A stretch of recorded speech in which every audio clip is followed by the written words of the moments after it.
ntangula kwiga Bujumbura watangiye kwiga Bujumbura muri 2015 umwuga na utangwe nta nameza atanarahela oya 5 mois apana mwajewe mvuze mwa 5 mois kwa woza ngumvuze mwaje alo mwazibiri alo mwayo mukwezi na mwajewe mwa wewe na mwa y'ukwezi bitandukanira he mwa y'ukwezi wandika mwasi mwajewe ni mwaguzana mada tange ni Kiswahili Kiswahili nicho uzi cyane Ikirundi si kirenga Ikirundi vraiment ndagerageza cause nyene urayibona urimo barundi no barundi kazi tugeza kuvuga kubera kandi je suis fait l'effort wonyimba nk'umuntu yoba ndi mu kwakela no yovuga ati Kelly vraiment il a fait l'effort kuko pour le maintenant kwakela ni ryari mu kwakela basi odeva basi iyo mpano yawe rero ikibazo canje iyo mpano ufise nta bantu baragukengera ati Kelly avuga uko tutamenyereye Kelly ni bande bagize uruhara mu gukuza iyo mpano yawe Kelly umaze igihe kingana gute mu Burundi navuga gute ndamaze nka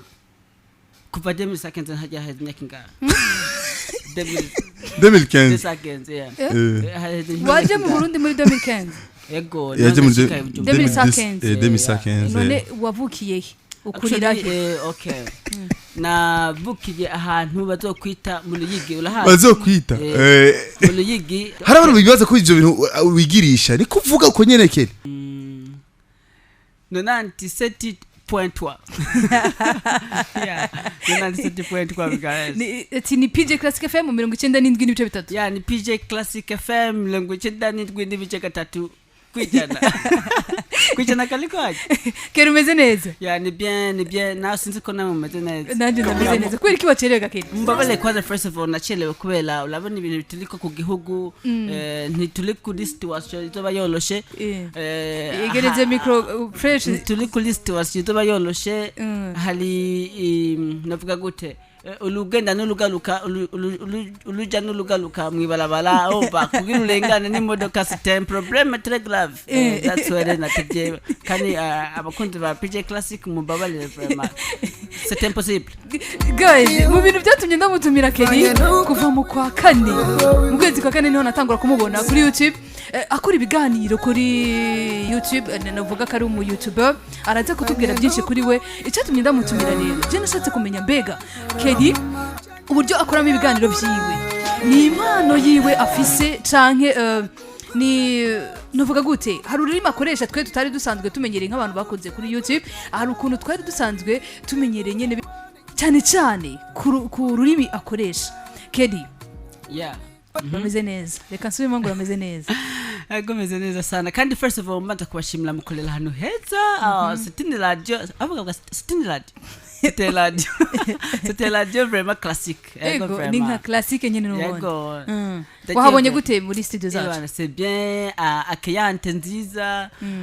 j'étais accueilli avec une bonne honneur vraiment j'étais content ego ese warose twubaka rugakomera tukabyara hungu ndetse na koga tukaba makarata rurubeya ni Kelly uzwi kuri YouTube ni Kelly uzwi kuri YouTube akoresha ibiganiro abantu batandukanye harimo n'abastar bacu Kelly ni ryari watanguye bijya bintu mbega byaje gute kuri wowe hari abantu benshi bibaza ngo Kelly nibyo yigira rujya rurimo akoresha nibyo yigira twagutumiye ngare uduha umuco kuri ibyo bintu mbega Kelly kweri rujya rurimo akoresha nibyo yigira canke ni kameze canke ni system wazanye kugira abantu ubashe kujya hit kugira abantu bagukunde uratubwira byose je actually novuga gute abantu bavuga ngo ingene vuga je nivume ngo mvuga neza friend uvuga neza n'ubundi uvuga neza kuko kirese ko nkasula cyane mu gifaransa kubera French novuga gute sinakude ndayivuga kandi si sinavuga ko ndayizi nko kuyivuga mugabo je suis la force tu es la force je suis la force je faisais la force une effort pour que je la kukimenya cyane tu vois hama abantu benshi bavuga ngo Keri ndagukundake Mose jaseli mukobwa mwiza nk'aba nkunze kabana mais l'amour sans argent c'est l'amitié yego namba rufise rero Joneliye si Joneliye je suis lié oui mbwa nkunzwe nawe vraiment c'est une chance Keri duha umuco hari abantu bibaza ati kuza muri game Keri Townaire ashobora kuba yarakoresheje burya buryo kugira ngo arye hit kugira ngo abanze canganyishisha abantu abantu batovuga ibyo bari bishakiye abantu tino pepa marete tino pepa salete shobora kumuhagalika kubera silidi sola ilidi sola uramuleka kavuga abantu bandije n'abantu twabonye mu kwakela abantu twagumanye kuva muri 2050 muri 150,000 basi mu mwaka wa 2015 byali binchanze gato gifaransa bilagoye kuvuga ukuntu timis unavuga gute nibo banzi ko jono mofeze pa ntigilisha ni wije primero wayize gake primero wayize primary school nayize mu Burundi mugabo sinalosi datam yo kubandanya amashule ngaha ndacenge ndahandi hanu mu kindi gihugu Tanzania muri Tanzania hama igifaransa rero wacize actually igifaransa naracize gato mu Burundi mugabo ntivyakunze ko ndamubandanya canza kubandaniza mu indi system y'icongereza je suis revenu gihendo bangaluse niho byakunze ko igihendo bangaluse niho byakunze ko shobora kwameliora mon France tu vois ngerageje kwameliora mon France niho ubona ngira effort tout moyen impossible kugira ngo ndabe ko nomenya so France la ico gihe hari ryari ico gihe uvuga ati jewe ngiye mvuye mu gihugu afete na igihe nadino nakubwiye natanguye neza kwiga ngaha muri 2015 hama 250,000 muri 2050 je ne sais pas c'est que akivuga guys reka ndababwira abakunzi ba PJ Classic FM biva biranze ko niyangane so reka nakire Isaac Classic aze amfashe muri kino kiganiro kubera je nguma mwenga aze anyakirire Keri mu minota 2 gusa 2 minutes yes bakunzi ba PJ Classic FM Nasubiye kwa Mutani Isaac Classic kuri microphone duherukana gare ariko by the way urakoze cyane ko nteriteka kunyakira mu kiganiro cyawe nkuriza impano byitwa ko ari nzanye Kelly Townaire aragoye no mubona uko aragoye kabisa ariko by the way tumushimire Kelly urahawe ikaze mu muryango wa PJ Classic FM. J'ai déjà dit je vous remercie encore j'ai vu que c'était une place classique c'était nahantu heza vraiment kandi muri distinga vraiment c'est un plaisir quand même ego Townaire je nibazo nta byinshi bise ndakubaza ariko bise bibazo nka 2 cyangwa 3 cyose cya mbere ni ukuntu uvuga kuko tumwiganira nkuriza impano kujya mu byitangaza makuru kujya mu byo kuvuga amakuru watubwiye ko igifaransa atari kirenga sicuzi cyane ariko urakunda kugikoresha rimwe na rimwe waje kutubwira yuko wanatangiye umwuga ngo muri 2015 apana umwuga ko ndakubwira ko igihe ntangura kwiga Bujumbura watangiye kwiga Bujumbura muri 2015 umwuga na utangwe nta namezi 5 narahera oya 5 mois apana mois jewe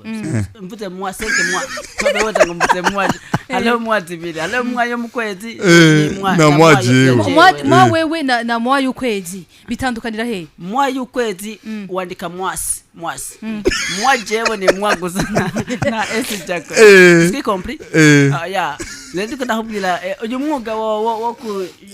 kandi jewe je nuski paro journalist nico nagira menye ngaho rero nagira kabazo kikaza nyene Townaire ni Kelly Townaire umva neza yuko ariko na trending kuri social media of course barakubona bara interesse nawe ariko kibazo ni mbega umwuga winjiyemo wavuze ngo nurumisha makuru uri YouTuber. Normalement moi je ne suis pas un journaliste je suis un animateur un animateur ou bien un YouTuber ou bien un plaisanteur je ne suis pas encore avoir je n'ai jamais avoir un diplôme c'est un certificat kuvuga ngo ndi mu journaliste kuko il y a ceux qui se réveillent qui se lèvent le matin et ils disent moi je suis un journaliste quel journaliste Keri wizi ki muri secondaire nize lettre lettre dina moderne. What is a university? Ururimi uzi cyane nuru? Yeah, actually ururimi nzi cyane like mother tongue ni Kiswahili. Kiswahili nico uzi cyane. Ikirundi sikirenga. Kirundi vraiment ndagerageza cause nyene urayibona uri mu barundi no barundi kazi tugeza kukivuga kubera kandi je suis fait l'effort wonyimba nk'umuntu uvuga nk'umuntu yoba ndi mu kwakela no yovuga ati Kelly vraiment il a fait l'effort kuko pour le maintenant kwakela ni ryari mu kwakela basi odeva basi ego comme nandiro lando meno yavuga ati vraiment Kelly il a fait l'effort ko before vraiment ikigifula samvuga ntiyaluku no shimira Imana vraiment shimira na hantu nize abagica bamnyigishije byakabaze kagere karaho nyene impano ufise yo kuvuga ivyo bintu uvuga ni impano of course ni tala iri muri wewe urumva ko nakora n'umwuga witangaza amakuru no animateur akora umwuga si umujournaliste si umutangaza amakuru ni umuanimateur mu YouTuber ariko akora umwuga witangaza amakuru nk'umuntu atweza abantu by the way ritala ni impano idasanzwe iyo mpano yawe rero ikibazo cyanje iyo mpano ufise nta bantu baragukengera ati Kelly avuga uko tutamenyereye Kelly ni bandi bagize uruhara mu gukuza iyo mpano yawe ikintu nshaka kuvuga first of all nobanza nkashimira abantu batumye ibintu ndabikora byo kuja kuri YouTube kuko je bwa mbere sinabikunda rero sinabikunda seriously ibintu je ndiko ndakora byo kuri YouTube sinobila ngo nabigiyemo kubera ndabikunda je ngo kubera ngo Kelly ngo abishuhiye byata wapi wabigiyemo kubera iki rero umuntu ujyanye n'ijya TYS TV yalansavye umukameraman first of all yalansavye ati Kelly turashobora gufashanya iyi TV tukayiduza ikagira ku indi level kubera wayihakula bwa mbere actually ma views ni hali meshi yakule nyindi bintu bizoba byasanzwe and then alasaba urazi ko hari gihe sinzi ko bila gushikira hagi umuntu ashaka gusaba service bivanye na moyen de communication na moyen de langage akoresheje umenga ibyo gusabye wobikora même si je n'aime pas yari umukobwa cyangwa yari umuhungu? Non, c'était un garçon quand même, c'était un garçon hama il me demandait s'il me demandait ukuntu yabisavye rero mvumenga ati kubisavye uku kandi ukabikoresheje ukureka ndabikole vraiment sino je navyo nakunda kwera ariko ubu atangiye kubikunda bon natangiye kubikunda petit à petit l'oiseau fait moni buke bukomeza kumusiba mu gisenyi buke bukomeza umusiba mu gasenyi natangiye kubikunda kubera iki kubera abantu ukuntu kubambwira Kelly courage uramushoboye kujya gukoresha ibiganiro urabishoboye okay I said harabara bibaza ko ivyo bintu wigirisha ni kuvuga uko nyerekere actually nivyo nabiko ndakubwira abantu banze mu kwakira nibo bavuga ati Kelly yarameliye kuko nk'ubu tubonanya like this ucuvuga ati Kelly nikiongea Kiswahili ndo naweza kuelewa ati Kelly kweli Kirundi ni shida kidachi kwenye mdasha tofauti kugeleseza kwenye mjoncha na jamaa kwela na nga mwumva yani narageze kwindi level navuga abantu ntibazoleka kuvuga mu busanzwe mugabo ushaka kumenya amakuru yo kwa nangele imbere yuko uvuga ku majambo labantu kamwegela musika ukamwegela celui qui se concerne amakakubwira ati vraiment ibintu ko oliye to dire le mo quelconque et quelconque okay ariko uramaze tucengira Kelly umaze igihe kingana gute mu Burundi navuga gute ndamaze nka kuva 2015 hajya hajya kinga 2015 waje mu Burundi muri 2015 yego yaje mu 2015 none wavukiye ukurira okay na bukiye ahantu bazokwita mu Ruyigi urahazi bazokwita mu Ruyigi hama abavukiye mu Ruyigi nita mu Ruyigi kurira hehe sasa hama ndacaguha mu nkuleka kunshirako hama wakati ni denchi nikabatika kwenda kusoma inje Ikirundi ke changira amahigwe kugenda kwiga ahandi mu kindi gihugu me ababyeyi banje n'abarundi kazi naje kandi umurundi kazi ababyeyi bawe basi ndi kumulundi kazi basi and then abavyeyi n'abarundi kazi n'abo murundi kazi halafu nikaja kusoma hapa Burundi 2015 reka tuganire mu kirundi Keri kugira ngo abantu bariko baratwumviriza batahure neza kuko hari abantu bariko batubiza ku mwanya bashaka kumenya ati none umusore bamutumiye kugira habiki muri nkuriza impano by the way ufise tala ingene uvuga ntibigutera isoni kuvuga uko nyene uvuga okay aho nyene novuga yuko mu buzima kugira umenye kiyalula utiyaluye mu buzima ntuzomenye kilimi kwiyaluza basi kwirekura ikikuje ko cyose ukakivuga yego balantwengesha mugabo baragutwenga mugabo balankosoza urumva icyo shimira Imana rero kugira ngo menye iki kirundi kumva ndiko ndavuga ndakivuge very like this menye French ndiko ndavuga kandi fashe no kwishura kugira ngo menye neza urabipapadiranye uko nyene byabuye kukwiyalula actually balatwengesha mugabo bakamwonyuma bakankosola kandi umbwiye ikosa limwe byabihetse sisubira vrema ngenda ndabologa nuvuga urabloka nk'ubu bloka urayifashe nk'ubu bloke ja finish kuko mwikintu kimwe vrema mfise ku mutwe hazoba hakaze si kubologa kubloka je rero ndakubloka umva meje kuramubloka nukuvuga dovuga yuko ara nkuko we nkubo gushira muri China ahantu batavuga igifaransa batavuga icyongereza batavuga anything batavuga ikintu na kimwe we danzemwa that's ko buzi Chinese eko urapapatiranye uko nyene mpaka tugira ifuru kuko ndusho kugenda abarundi nasanze abandi bantu tugoye ukuntu ugiye umubwira ibintu by'Igiswahili by'icyongereza urumva uko twiyemera ko urumva mugabo ugiye umubwira actually Yesu anavyongea reka ndamutahula alagutwengesha mugabo arafata kanya kavuga ati ntibavuga uko Townaire n'abagenzi banje cyane Townaire nubona yuko uzoza iyo mvugo yawe naho byoshika ukamenya ikirundi neza ukabivuga neza izo ndimi uko akoresha ukazivuga neza ntubona ko iyi system ingene uvuga ibyo uvuga haje bigura tuma kumbura famous umenyekana uzoca ubiheba cyangwa uzoguma muri iyo system nyene utwenza abantu kuko bagufata nk'umucomedian by the way kuko nabonye na Alvin Smith na Nir na wara batwengeje birakomeye first of all icyo kintu manda kikwishuleko je n'aime pas même la comédie nukunda comedy sindanayikunda ndakunda comedy yindi nyene yindi ugasanga umuntu alekala gutwengesha bili nko mu bintu ariko arakina apana kuvuga ngo comedy ngo je ngo manze gutwengesha ndanabyanga vrema ndikuti ndakubwira rero jewe ibintu bya comedy I hate that ndabyanga cyane kandi cyane bisigura ko uravuga ukumva abantu bagutwenza urababa bilambabaza bilandeze salukuntu sometimes birakudesinstall bilandeglengo lukuntu basi me ndavuga ati okay I'm looking for something ndiko da focusing ikintu kuba birakubabaza nari ziko ubikora kugira abantu nyine batwenge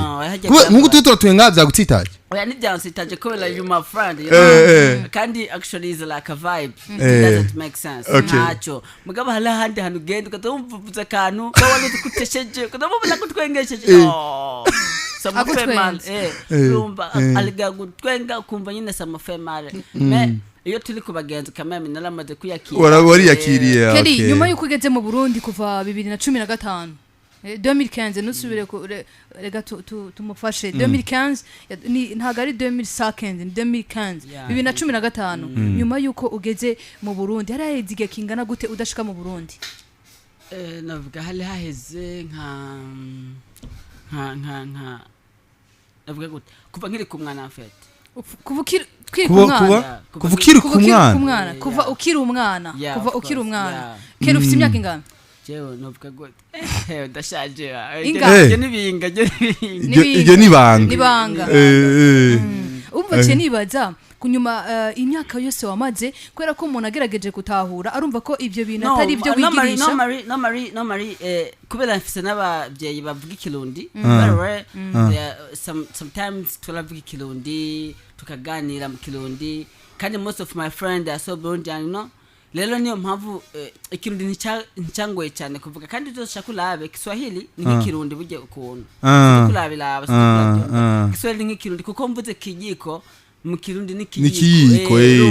mguu mu kirundi ukuguru hari ibintu nyine umengo bilasa sino igifaransa gusa cyo kigoya tasho ko halona abantu bakule mu Burundi bakuze biga igifaransa everything igifaransa bakasula ku busoma bye est-ce mentir Isaac urazi kintu na ceni yumvira ngo Keri hari imyaka atabaye mu Burundi je niyumviriye hari ukuntu umuntu ashaka kuza mu Burundi akagenda ari umwana akaja hanze y'igihugu hama akagaruka rwa rurimi yararwibagiwe bisigura ko Kera ashaka ko yaravuye mu Burundi akiri umwana ariko nyuma ya 2015 urumva ashitse nga 2015 iki kintu tumenye ko ari bwo yatanguye kuvuga ikirundi naho haragerageza ahubwo kwanza ahubwo uranabizi haragerageza niba Keri ibi bintu rero ibintu urimo watubwiye ko utabikunda naho birimo waje ari nka support mbega urateganya kubivamo canke uzobandanya ibintu by'itangazamakuru bivemo bo maze kubona bigize icyo bimaliye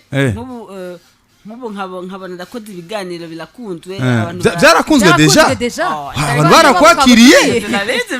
byarakunzwe barakwakiriye urabona ko n'ama media aguma kurondera mbonye ko bifise bingira akamaro de façon ariko ntaguciriye abantu bakunda ko nyine uvuga ivyo nyine uvuga bashobora kuba batanakunda ke first of all ico cyambele kwanza nakunda nobwira abantu badukurikana on TSTV n'abadukurikana nga kuri PJ Classic FM nababwira ko bokunda jewe aho gukunda ukuntu the way I speak kuko tomorrow bientôt birashobora guhera je vais me changer tout ce qui compris alors bientôt je vais me changer bientôt akayishira muri féminin ni féminin yaje babyita gute ntabyo nzi nade akayishira bientôt timis iyo ufana umuntu ufana ibikorwa rikala utwo tunye two dukunda bakunda ivyo nyene ege niyo business office. By the way reka urabona igigano impano nkuriza impano ni igigano turaba ama talents tuvuga duti izi talents izi impano reka tuzizane mu kiganiro abantu bazumve first of all icya kabiri tuzikuze abantu bumvize impano vuga ati reka tuzi nka kujya wowe bakuhaye TV online uragushira ko hajya impano yawe yarabaye big yaramaze kuba nini by the jore nk'impanuro yiwanje nk'impano ufise impano wisangije uko nyine uvuga ugo rurimi rwawe sinumva ko worogereta kubona abantu batwenze uko turi muri monde turi mu isi baryohewe urumva nta muntu twenga babaye sorry gato batwengesheje koko batwenze umengo you know mukali there's something behind iki gakedi wiyumvira iki okay baryohewe by the way wowe uriko uraryosha abantu uriko uratwenza abantu urashaka kurunga n'amadini that's why ikiganiro cyankurisa impano abantu batiza kuvyumva ni ikiganiro gifise target yo kurondereza impano nyene hama tukazishira ahagaragara cyangwa se abantu bakazumva bakaronka n'ibiraka urazi nkowe ku ingero gusovuga ushaka kurunga ibiraka ku ma shows ushaka kuronka he ku ingero uvuga ugapaparira ibifaransa byawe ukabyinjira namwe ukakubita amahera nivyo navuze abantu bankunda nibakunde the wise because tomorrow or after tomorrow I can change imanishula kumeze gelafo another my opinion first of all conseil wanje nuhindure no change kumanuro zacu nuhindure niyo business bakunda jitu Krista wait lindila gato first of all ikintu cyambele ntigela nshobora mu buzima kwigilisha sibyo kwigilisha kuko ikintu je nakimenyesha kwigilisha ngo ndagekasule nakimenda kids no it doesn't kuko wambwiye broke shira kuchavuga ngo okay let me do this let me say this like this and working also nibikuta in my life tibikunda kwigilisha mu buzima ninguko jewe yo nagukunda yo ugira ibintu bili bizarre kwigilisha ngo tugume tugenda nyamutagendanya ngola kamwe golela kumburazi uri kuririmba ki ndati kule jende mulele njye kandi bientôt nzosohora indirimbo bon kikeli tu akapela urumva ko afite impano nyinshi impano nyinshi turimbere gato ndasabye you know love me you know I care rimba mu kirundi please yuwundi aliko yuwundi nimbari big fish nimbari sat nimbari lolilo nimbari bifes nimbari mu kirundi tu gato begulazi komkafta kwi distance na nkeka muri shagende biz yabinduru na mashini oromar yawe langu na di omoroge ali muri dusha komandiri mbakala okay ulagabe bisabwa kuba mudi family bit I can take music sindimu stadium hada SUBCRIBE zozani kiduga muri SUBCRIBE ushaka ufata nk'umusaza ndabaza ngafata icupa ndabandaza namulalu buhodukoliki egikuru n'abantu tuzigirilo yegi shise muri sala shise altar bivuye ku byashikiye kuri boulevard mbona beach ntangura ndayishofa nibwiye uburofa baby sick sugar nkana yicupa ndatangira nkakenyura imbwa zirabolegwa n'ibyaga baraterura sindi umusanzu muhaga SUBCRIBE zozani kiduga muri sala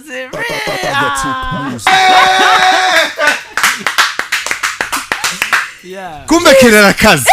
egatira nizi yuko ari ibyo kuvuga tukumba arazi no kuririmba kuririmba kandi mu minsi ndoba indirimbo yo kwa gwanje nayise yo kwa gwawe yiwawe indirimbo yiwawe yiwanje ni yiwanje like yiwanje indirimbo yiwanje nayise amateka yabo naririmbiye aba mama n'abakobwa kubera ndakunda mama cyane n'abakobwa bakunda n'abakobwa cyane mama umuntu nkunda cyane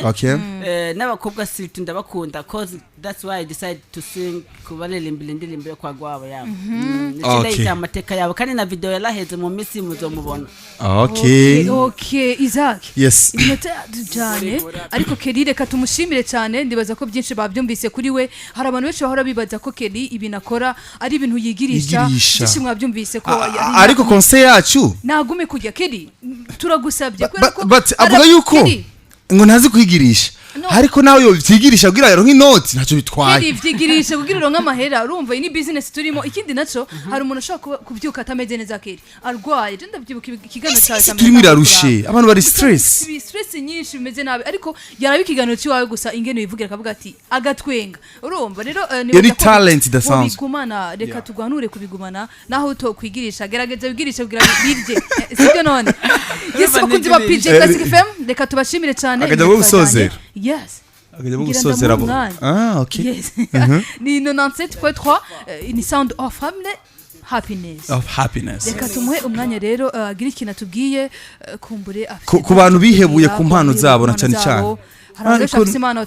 bagira n'isoni adashaka nka Kelly gasanga ari nk'umuntu umeze nk'avuga ati je none nzovuga gute nibazonyumva impanuro zawe gakeri first of all iyo ufise impano urabibona wewe muri wewe urabona ati je ndafise impano yiki mugabo sindabona komaje pe kurushira kwisohora iyo impano icyambere kugira ngo uronka abantu bagufata ku mugongo cyangwa bagufata kunda ilifo ko ubwa mbere wewe nyene ubanza novuga gute ubanza kugira icyo ukoze kugira iyo impano yawe ijyabona nta muntu azaza kukubwira ngo Isaac urafise wewe impano muri wewe ariko kutabanje kugira effort muri wewe gira effort je for nk'akarorero kumenya kuyaga n'abantu kuyaga n'abantu ushaka gukoresha ibiganiro sinanzi ndabizi ko ndabishoboye mugabo sinari bwaronka opportunity yo kubikora nubwo amaze kubikora ntacyo mantikeli urabishoboye urumva niyo mpamvu navuga ati iyo ufise impano nturindire ngo umuntu abanze kuza kugufasha ahubwo gerageza effort iwawe hamubuza kugufasha aguhele hagati nguvuga wamaze kugira basi na umwe na 30% you know asilimia 30 ya asilimia 40 aho arashobora kulengana hela mugabo wicarise ngo okay ngo vamo venire pour m'aider rimedera je serai masquale tira masquale merci beaucoup ayo ni talada kurahi Kelly yori not ufise muri wowe ufise amahera menshi kandi kiraraberewe by the way numusiri muri Townaire ega general ndamubona ko kamera zimugira nabi nani ajya mu image ntasa Townaire ni Townaire kabisa kandi abahantu hari VIP hehe aba mu note wowe Kelly rero uje bahagaze neza kerubaye abo ni mu ruyigi kiriri yori kiriri aho yaje ngaho urana ko atani vumbi yamugiye ko fresh na taxi ngo yakuye nambute turashima Imana gusa nyene izo ri talent ulalufunguye ukalalujamise everything ukalalujamitse ukalalujami ukalunga ujamika ukalunga ufungula ibyo bilakuye nabindi memsi urabona ubuzima bwo kwa none ntibwoloje ubuzima bwo ntibwoloje by the way Kelly merci beaucoup watujyohereje show mi tundaryohewe sana vraiment niteka ryo kwa ntangire kubona nishise muri PJ Class niteka ryo kwa ntangire ni he iteka ntangere iteka ntangere kubona ishise muri PJ Classic FM ni benshi bavyifuza Yeah. nanifuje ndi kuhabona depuis longtemps mugabo uyu munsi ndagize ya chance kuhabona vraiment merci. kandi bakuze vraiment ni studio di class itesa ahubwo mucyo mufata gafoto merci sana Yesi reka tugushimire Kelly ko wemeye kuja naho twakurindiriye ariko umwanya baye muto nibaza ko nitugukenera kandi tuzosaba kukurondera nta kibazo. Yesi reka dushimire abantu turi kumwe ku murongo wa telefone bitashoboye ko tumvikana ariko nibaze ko ibintu bikomeza kugenda neza jewe kubganje kigano n'inkuriza impano tuzosubira ku munsi wa kabiri